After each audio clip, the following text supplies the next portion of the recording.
There may be some legendary rock stars in this actor. I'm not sure, but it's possible. The three of us ate like it was the Last Supper. Every day we'd trot down to the local village in full mod hippie regalia, with young Damien, 3 dogs, and a rolling shopping basket in tow. We'd stop at the local bakery and procure, still warm from the oven, country bread, then slather it with, sounding like Michael, then slather it with creamy English butter. Heather showed me how to make the most delicious apple pie using the tart apples from her tree in the garden. We got a surprise call from London. It was Devin Wilson, Heather's friend and comrade from New York. Devin was a pretty black girl with a New York street edge, acerbic tongue, and dark, funny sense of humor. She was with Jimi Hendrix, and they wanted to come up for the weekend. Heather and I had no idea what was in store. Jimmy and Devin arrived in a minicab along with a couple of friends.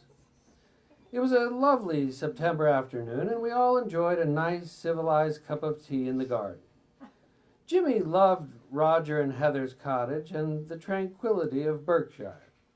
Berkshire. Berkshire.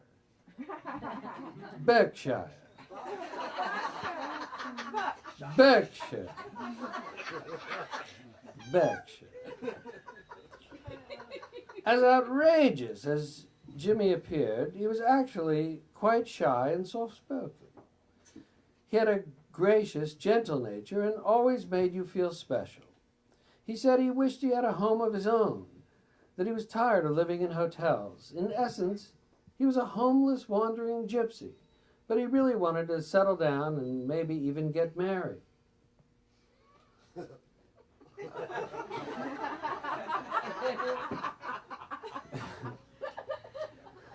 Devin had brought along some LSD.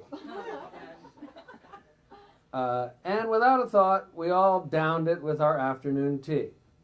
By nightfall, we were all howling at the moon, accompanied by Neil Young's new album, After the Gold Rush, and Bob Dylan's Bringing It All Back Home on the stereo. Out of the blue, Jimmy's friends said they had to get back to London and called a minicab to take them home, leaving the 4 of us as high as psychedelic kites. Jimmy and Devin were recounting Dylan lyrics in the living room. Then Jimmy went off on his own mystical riff. The most profound, transcendent poetry began flowing effortlessly from his lips. It was as if it was being channeled from beyond, and his words were all in amazing, flawless rhyme. As he spoke, I could see sparkling diamonds, rubies, and sapphires falling from his lips. She was on LSD. In case you get that part. Heather and I were both in awe. We agreed we should be recording Jimmy, or at least writing it down. Unfortunately, we were way too high to do anything but listen in reverence.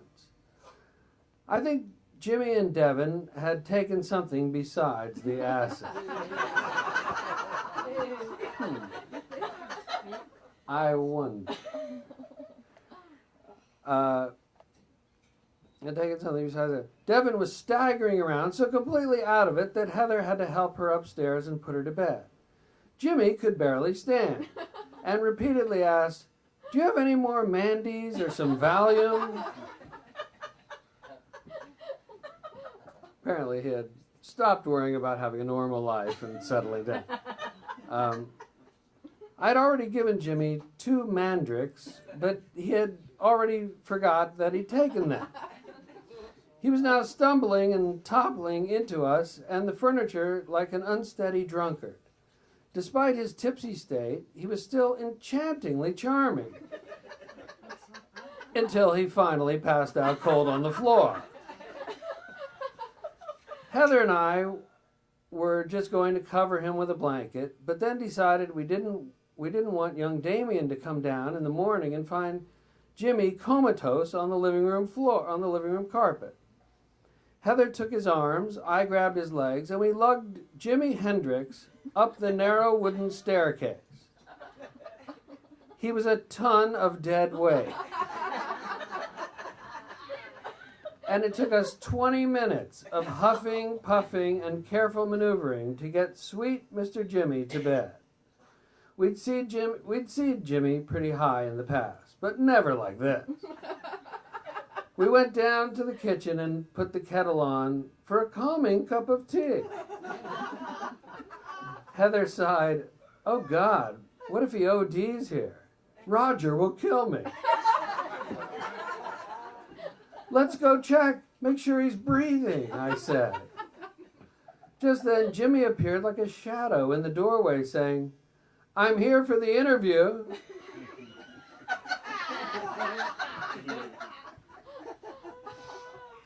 Five days later, on September 18th, we got a call from London. Our dear Mr. Jimmy had departed permanently.